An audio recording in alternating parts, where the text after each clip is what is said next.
Maybe I'll shut off the lights.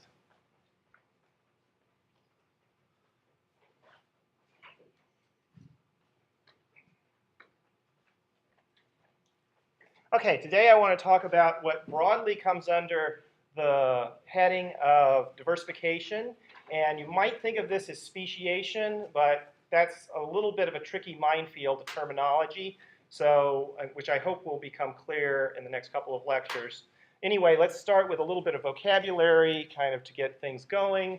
So the word species, whether it's singular or plural, we can think of that as a set of similar and, since Darwin, related individuals, in practice separated from other such sets by distinguishing characteristics. So that's a pretty vague kind of definition, but I just wanted to kind of get started there a little bit, and in particular, avoid the word specie, which is a word, and it usually means gold coin as opposed to billfolds. And it's essentially never used in biology. So the species I'm talking about are the species that's in this hierarchy. So here's the species. You've probably seen this before: kingdom, phylum, class, order, family, genus. But then I've inserted some other ones that are less commonly used. So section is a grouping within a genus, and subsection would be a grouping within a section. Subspecies would be a part of a species, and variety would be a part of a subspecies. You could have just one species in a genus, or one species in a genus in a family and an order. You know, there are orders that only have one species in them. Or you could have multiple species in a genus. You could have a section that has several species in it, and then another section that just has one species in it, and so on.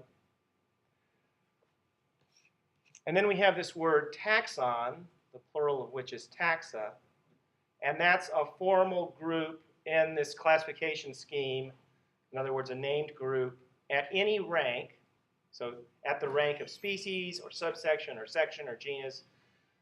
And this word is useful because we can refer to it without talking about whether it's a species or a subspecies.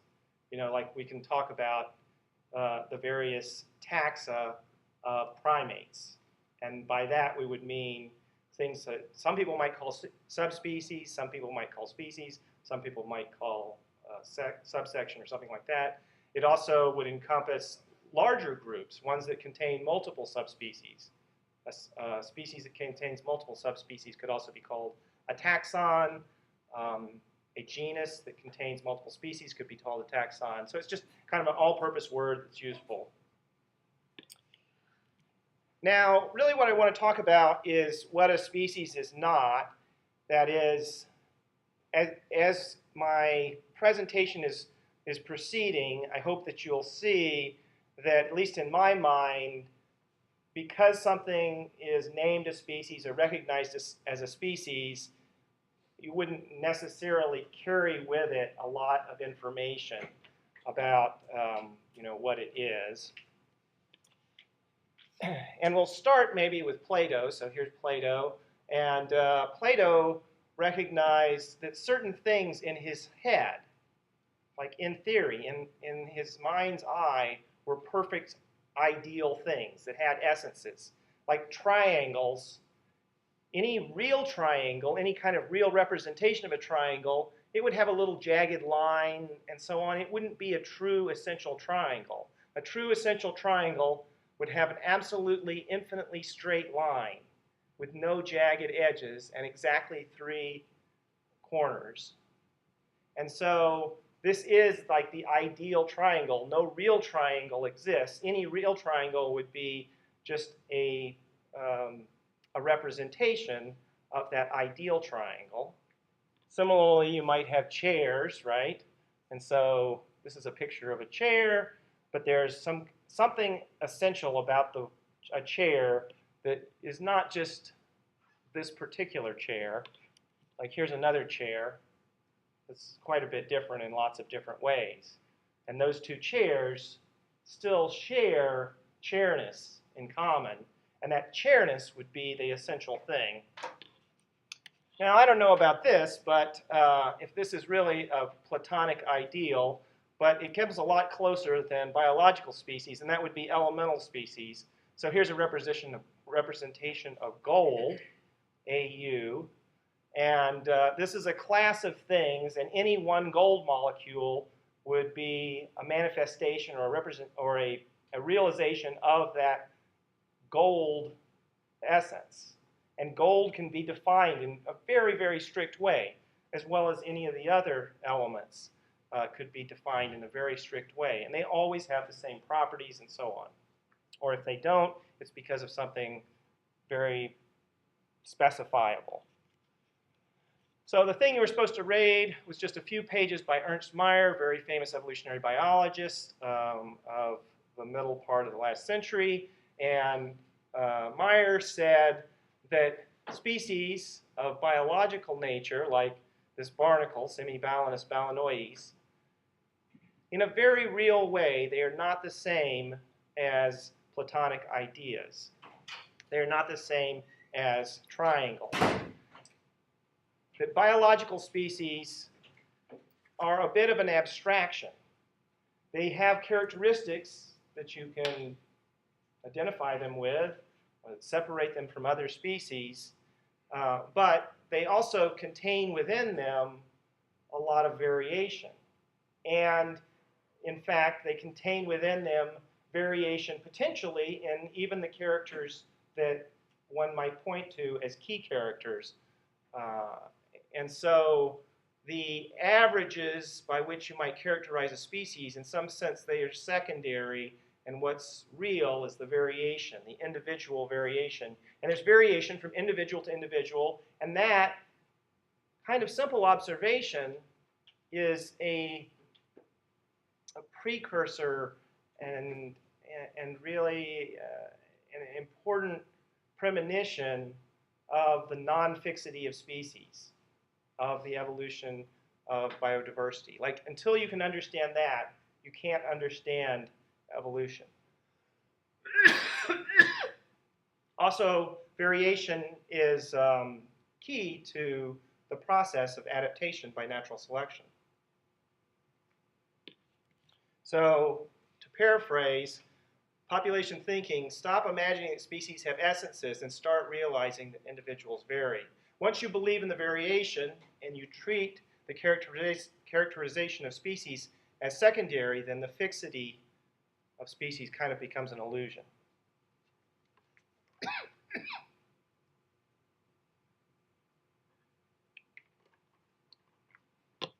Okay, let's go back to Darwin.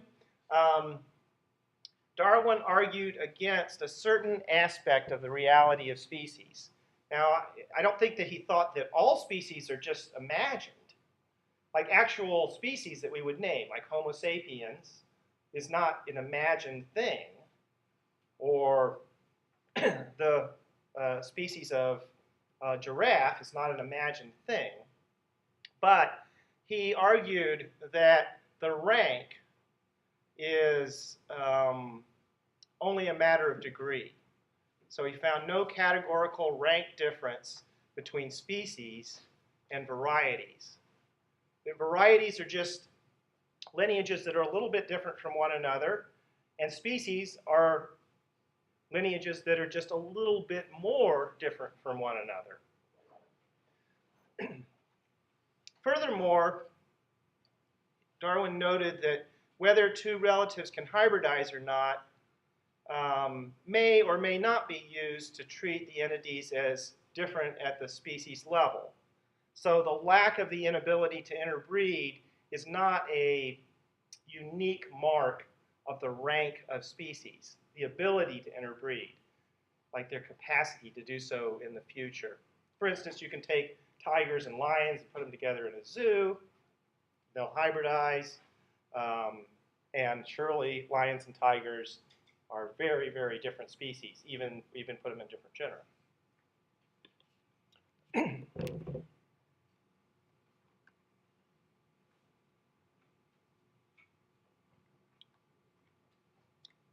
Okay, let's read some of these species concepts. There's lots and lots of species concepts out there, and you could think of them as different definitions. Kind of like the word China could mean a country, or it could mean a special kind of ceramics. And there's a whole bunch of different species concepts. Let's just sort of focus on these three. I think all of these three species concepts, the biological species concept, the coalescent species concept, which is a special case of the phylogenetic species concept, and the ecological species concept, these are all things that people want to point to a certain process in diversification as being important. Like the biological species concept is pointing to the process of two lineages coming to be inherently in their nature unable to interbreed with one another. And so if you're interested in that, if you think that that's a very important part of diversification, then you might define species as actually or potentially interbreeding sets separated by other such sets by reproductive isolating barriers. Now, the actually seems fine, right? Species that are actually interbreeding with one another, like I guess they would definitely be in the same species. They're thoroughly interbreeding with one another. And then if things are on different continents, and they're not interbreeding with each other because they're on different continents, but they could interbreed with one another, then I don't think that we would want to put them in different species just because they're on different continents.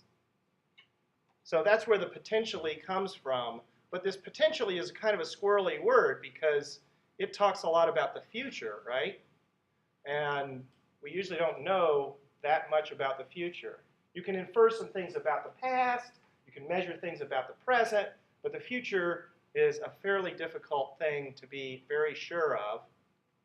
So when you find two things that you might want to call different species, and they live in different places, and they're separated by some geographic barrier, then it's a little bit difficult to know whether the biological species concept applies to them because the question is, do they live in different places because of things that are inherent in their own biology, like they're adapted to different ecosystems, and so they live in different ecosystems?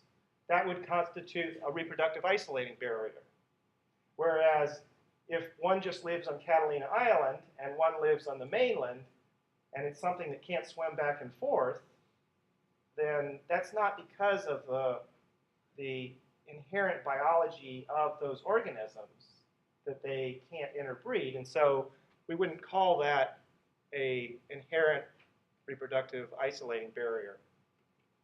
Isolating barriers would include such things as being adapted to different ecosystems so they don't come together, blooming at different times of the year, like if we have ones that bloom in February versus ones that bloom in August, that would be a reproductive isolating barrier. Conceivably, if these flowers attracted different pollinators, one attracted pollinators, say, that are moths, that are long-tongued things that are at night, and another one attracted pollinators that have a very open flower, like flies that visit during the day, then maybe those pollinators wouldn't go back and forth between the two forms, and so that being adapted to different pollinators could conceivably mean that it was a reproductive isolating barrier. A very common reproductive isolating barrier is if the pollen grains don't do well on the style, like they can't grow down and fertilize the ovules, then that would be a reproductive isolating barrier. If the kind of the chemistry by which the sperm and the egg interact, if those two things have diverged such that they don't recognize one another, that would be a reproductive isolating barrier. And so lots and lots of things about the functional, important ecology and physiology of organisms could diverge in such a way that would constitute a reproductive isolating barrier. Not anything, but a lot of different possible things. Okay, so that's the biological species concept, and then some people would try to take their interest in this thing, which they would think of as speciation, like the coming to be unable to interbreed with one another, they would take that and try to apply it to the resulting things and call the resulting things species. Okay, let's move on. Here's another interest that people have. People have an interest in when twigs on the tree of life become whole and complete entities. That is, they kind of coalesced into one thing, and all other forms that used to exist have died out, gone extinct, changed, whatever. Then we've said that that lineage has coalesced. And in general, if you have lineages that are living apart from one another for long enough, they go on and on and on and live apart from one another for long enough, then a great number of their genes would have coalesced in a reciprocal way. Both this lineage and this lineage and that lineage, would have coalesced so that those twigs are united on the tree rather than being in some kind of arrangement where one species arose out of the other species. And so the coalescent species concept is really thinking about how much time has gone on where these things have been independent of one another, allowing them to have a now independent existence that is both ecological and evolutionary. So then the coalescent species concept would specify that species are groups that have had enough independent evolution to be reciprocally whole and complete twigs on the tree of life. And I'll try to explain this a little bit more with a diagram in a bit. I'd like to make the assertion, so like this is where I'm going with this, that biological species and coalescent species need not coincide. Like you can have cases where entities have become different biological species, but they haven't both become different coalescent species. You could have also cases where you had different coalescent species that have arisen, but they haven't yet become different biological species. Of course, if you go on for long enough, and start talking about us versus gorillas, then everything's changed, right? So we're different separate biological species, we're different coalescent species, and we're also, of course, different ecological species. But if you take very closely related things, then you can have one aspect of diversification that has proceeded farther and another aspect that hasn't caught up with it. Okay, now the biological species concept, I think one of the things that's important about it is it's responsible, like when you have sexual reproduction among things, it's a kind of a homogenizing force. It holds members of that species together, and you don't have populations that can get too far afield. So it's a kind of a homogenizing, cohesive force within a species. But I think it's not the only possible cohesive force that could exist. And the ecological species concept points to another. That is, an ecological species concept would construe species as different when they have specialized to have different niches that keep them apart, and that each one of them is held together by habitat tracking and stabilizing selection. So if you have the two species are a coastal one and a desert one, and the desert populations are so adapted to the desert that when they stray to the coast, they usually die out pretty fast. And the coastal ones are so adapted to the coast that when they stray into the desert, they usually die out.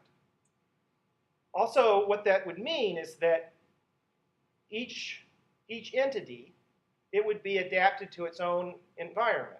The desert ones would be adapted to the desert, the coastal ones would be adapted to the coast, and so they would probably experience a lot of stabilizing selection. A desert one that had a little bit of variation to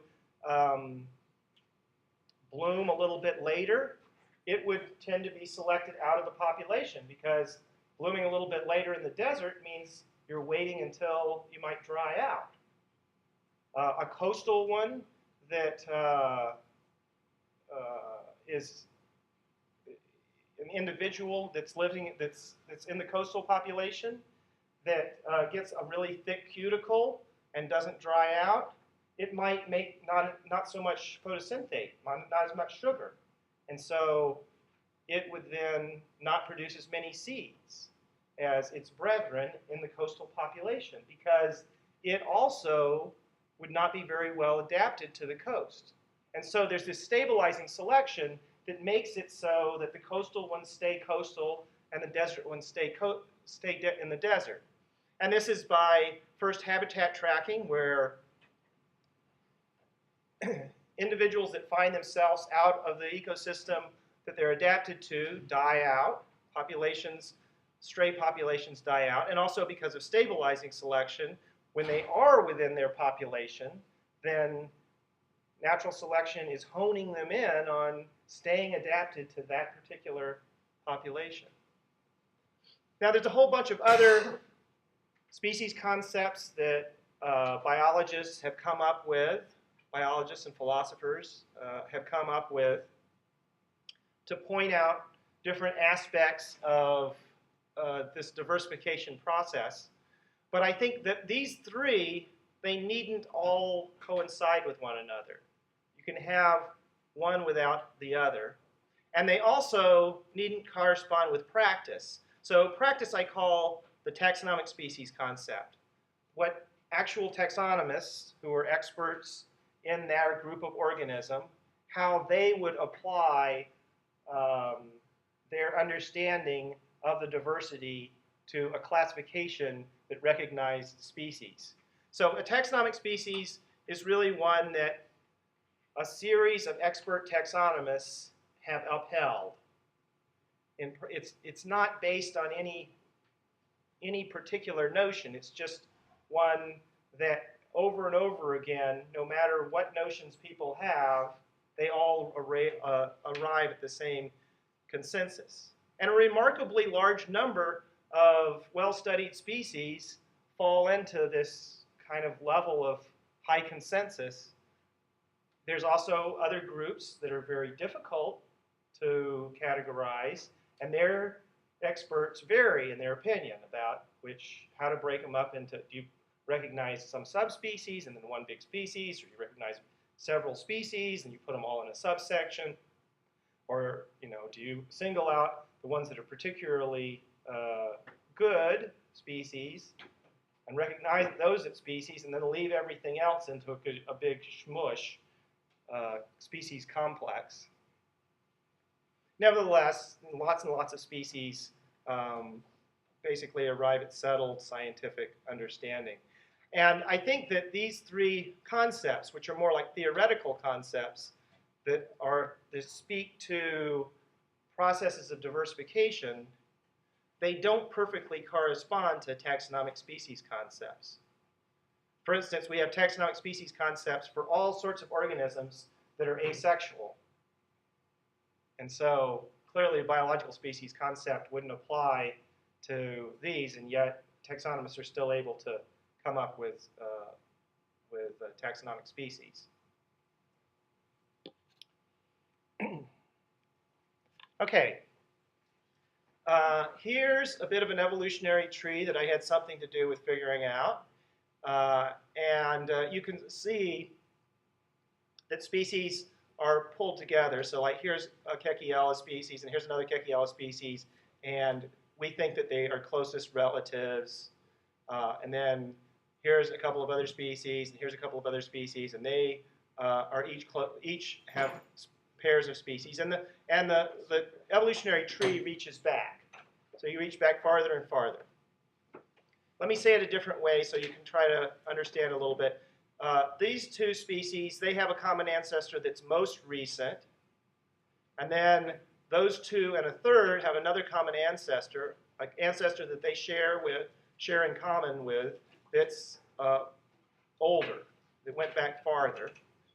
And then these three together have a common ancestor that went back farther. If you wanted to, you could think of this one as a common chimpanzee, this one as a bonobo, and they would share a common ancestor that's fairly recent.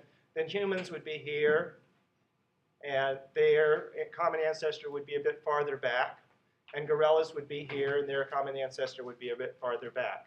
That would be another case of the same type of thing. And we're busily figuring out the evolutionary tree for all sorts of things. Anyway,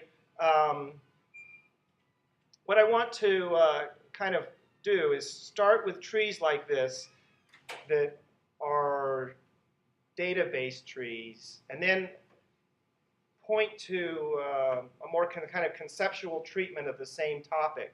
And then from that conceptual treatment, I can kind of make a little thought experiment and argue my case. So this tree is entirely based on data, right? It's inferred. But now I want to specify a few other little things that I can show about these species. And the case that I really want to argue is that the various species on a tree like this, and even more so if we took little parts of this tree and a little part of a tree for chipmunks and a little part of a tree for salamanders and a little part of a tree for mealybugs, if you look at all the species that are recognized on the tree, that those species would vary in how distinctive they are in a bunch of other ways. So let's just start with this one. The species, like all those species that are out there, they vary in how distinctive they are compared to their nearest relatives. And we would only know their nearest relatives if we had one of these evolutionary trees. So there's the evolutionary tree again. And here are two closest relatives. Now let me develop this a little bit. First, I'm going to turn it on its side so that up is now and down is the past. So I'm going to rotate the whole thing around. And then, like this. So now we have the two species, right?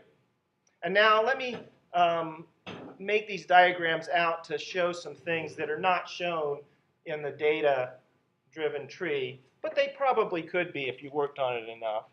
So first, the amount of variation within a species I'll represent as the side-to-side variation at the top of the triangle.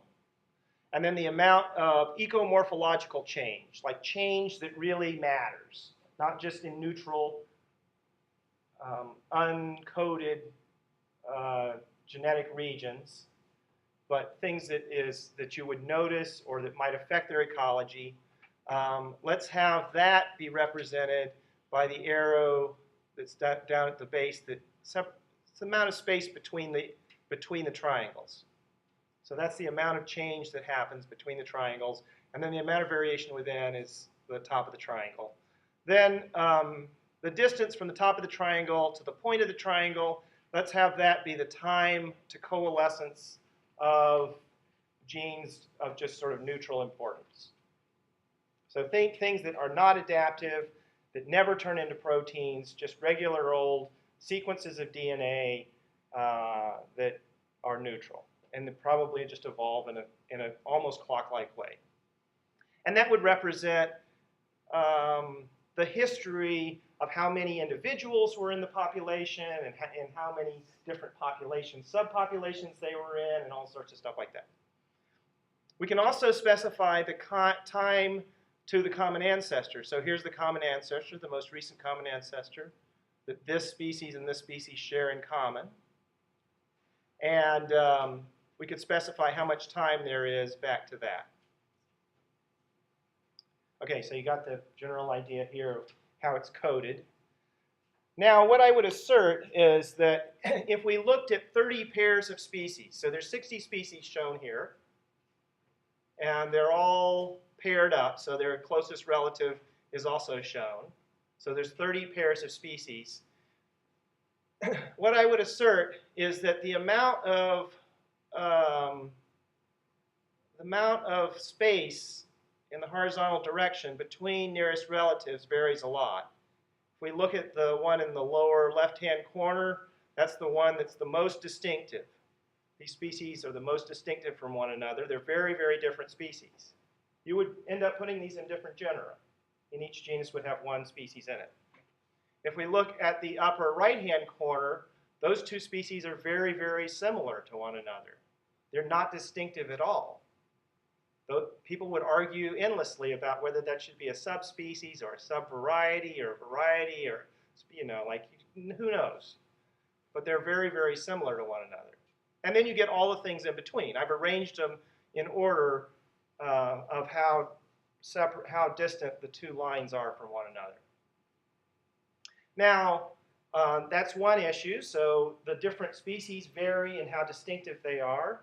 They also vary in how much variation they contain within them.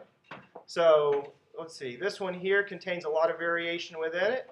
And then the one right next to it, its sister species, contains almost no variation within it. That would be because this species here lives in a wide geographic area. In that wide geographic area, there's lots of little micro niches. They've adapted to these different micro niches, and variation is being maintained by selection. And then what happened is their sister species, it's a specialist. It only lives in one little place. And it specializes on using one particular resource, and so it wouldn't have very much variation. Also, the amount of time that you go back to coalescence would be, kind of related to how much variation occurs within a species, but it wouldn't be that much related to how distinctive the species are.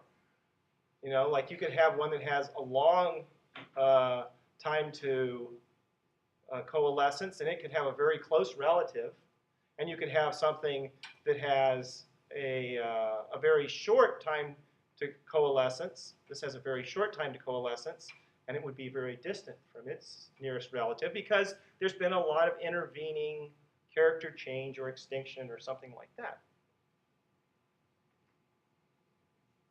Okay, now another thing that I want to point out is that we have some cases that I've shown like this, where it seems like there's a species that pops out of the side of a triangle. And those are ones that I drew that way because I wanted to represent what's called a progenitor-derivative species pair. So in this case, the big triangle is the progenitor species, and it gave rise to a derivative species without itself having coalesced. And we have lots and lots of cases like this. Usually it's where you have a widespread progenitor species that lives in a whole bunch of, say, different lakes. And then in just one of these lakes, a part of that progenitor species, it found itself in different conditions. Maybe it didn't have competitors, something like that. And it changed a lot. It changed a huge amount. And so you end up with something that you want to recognize as a species, that's a derivative species, and then the progenitor species has not yet become a whole and complete twig of the evolutionary tree. It's this thing that was left behind. It's the leftovers. And I've drawn several of these in amongst the 30. Here's a diagram of it. So here are populations of the progenitor species, and then here's the derivative species. Another really great example of this is mosquitoes. And there's mosquitoes that have become a new species or subspecies or something like that in the subway system in London. And this species that lives in the subway system in London, it doesn't breed at a particular time of year, unlike the progenitor. It uses mammals, like rats and humans, whereas the progenitor species sucks the blood of birds. It's less seasonal. There's a whole bunch of characters that are different about it. And if you were interested in the biological species concept, you would definitely say that the subway species is a different biological species from the progenitor. And it probably arose very recently, since subways were built, or at least since cellars were built. And the progenitor species is spread all over the place. It doesn't just live in London. It lives in Britain and Brittany and in France and so on and so forth. And that has not coalesced yet into a whole and complete twig of the evolutionary tree. This whole and complete twig thing, it's called a monophyletic group. And so in a progenitor-derivative species pair, we would say that the derivative species is a monophyletic group, but the progenitor species is not a monophyletic group.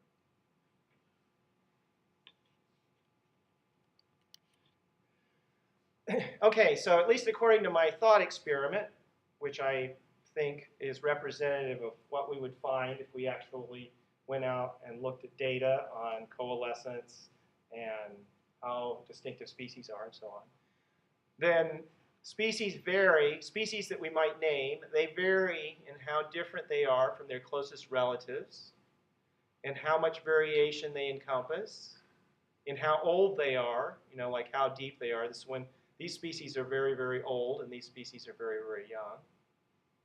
And moreover, each species doesn't have to be a whole and complete twig on the tree of life if this is like all we're looking at. So, which means that you can have biological speciation without having coalescent speciation. You could also have biological speciation without having ecological speciation. It's hard to say.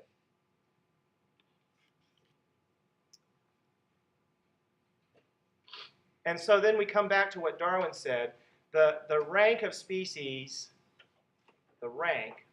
differs from the rank of variety, that is the thing below it, only by degree, not categorically. Similarly, we could say that the rank of species also differs from the rank of subsection above it only by degree. Like it's just a matter of judgment, whether you want to put something in different species or put something in different subspecies. I'm not saying it's capricious. It would be based on data, but there's no line that you walk across and then you know that you're on the other side of it. You have to always sort of judge it in terms of what other taxonomists have done in that group of organisms. So it's vague, it's rough. And moreover, the vagueness of the species rank, it shifts from one group to the next. So what people who study mosses do is not going to be the same thing as what people who study birds do, which is not going to be the same thing as what people who study salamanders do, and so on. Okay, I'd like to add another little complication just to sort of show you how much this process of diversification can involve a whole bunch of different things, and it's not something that you can put into a box very easy. And that is that species can come about through hybridization. Like you can have two species here, and they don't even have to be closest relatives to one another, and they can hybridize, and maybe in a kind of a rare circumstance, these hybrids, their chromosomes change, that restores fertility. And then this thing would go on to be its own independent species. Now, the way I've shown it here doesn't illustrate how the progenitor species continue to live or can continue to live, so let's add them back in. And so we had started out with 4 species, and now we have 5 species. Of course, some of those progenitor species could go extinct. So this one could have given rise to the purple one, but not continued to live.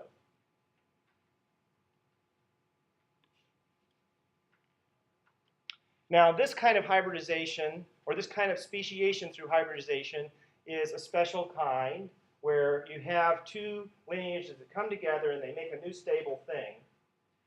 We also have lots and lots of cases where that's not the case, where you have asymmetric hybridization, like 2 things came together, but then the resulting thing continued to backcross to one of its progenitors and not to the other. And so you get this kind of asymmetric thing that occurs where the resulting new species is not halfway in between the two parents. And you could have even more complicated cases where there's 3 parents that all contributed to the new species, or the new species might go away and it might just drag one of the progenitors in one direction. Okay, so this is not my last slide, but it sort of sums up the case that I'm trying to make, and that is species vary in all sorts of different ways. They vary in how different they are from their closest relative. They vary in how much variation they in themselves contain or encompass. They vary in how old they are. They do not have to be both reciprocally monophyletic. Some of them have not coalesced. They may have arisen, they may have formed through divergence alone, through the divergence into 2 different niches, or hybridization may have been involved in their evolutionary history. Furthermore, almost any kind of character, not any kind, but almost any kind of character, can be involved in distinguishing them. Like they could be adapted to different habitats, they could bloom at different times of year, their pollen grains and styles could be incompatible, and so on and so forth. Those would all be different reproductive isolating barriers. They could also differ from one to the next in some trivial characters that don't have anything to do with them being adapted to different niches, but they just mark the fact that they are different lineages.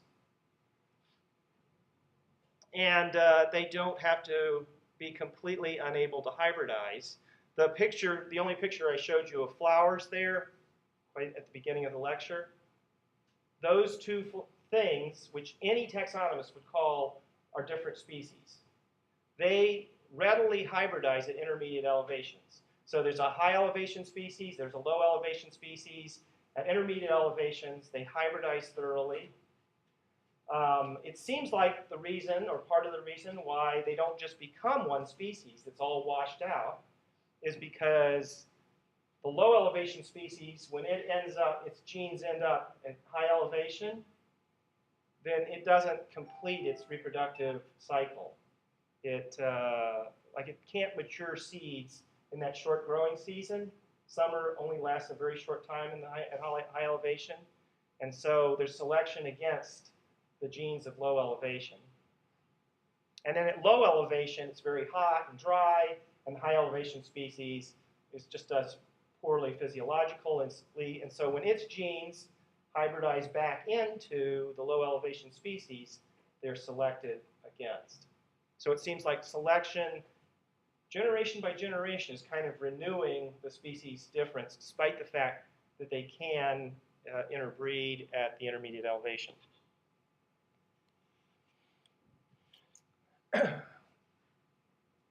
So I argued that the rank is not categorical and different. So is anything about taxa real? And I would say yes, there are some things that are about taxa that are real, that are not just construed. Although the ranks are construed by taxonomists, the groupings reflect reality in most cases. Like, for instance, the species Homo sapiens is real, even though it has far more clinal geographic variation than either of the chimpanzee species, and a much longer stem that goes back to the common ancestor with chimpanzees. Whereas the chimpanzee subspecies, the bonobo, it's also a real group, but it has much less variation and it has much less stem before you get back to the common ancestor with the common chimpanzee. And some taxonomists could reasonably argue that the 2 chimpanzee entities should be ranked as subspecies, whereas, I don't think that would be a reasonable thing to do. And there's a difference between humans and chimpanzees. So in general, the lineages and their hierarchy are real things to be discovered and described and studied scientifically. The rankings they are based on data and evidence, but they are only meant as a rough sense of the level of distinctiveness that has been achieved by these different lineages.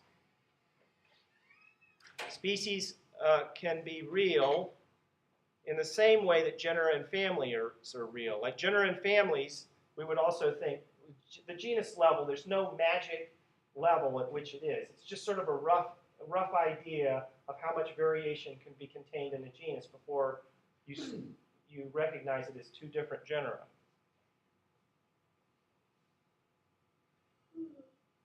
And they're also unreal in more or less the same way that genera and families are unreal. So this is what I would say. Like, species are not all created equal. Species are each idiosyncratically contain different amounts of variation. They have no essences that define them. Only in a very rough manner are they units of nature. They are, but you have to force it, right? In a few cases, two entities that are well recognized as different species could later merge into one. Like, you could have two things that are different species because they live on different continents, and then people start moving back and forth between the different continents, and there's so much hybridization between the two things now that they've merged back into one.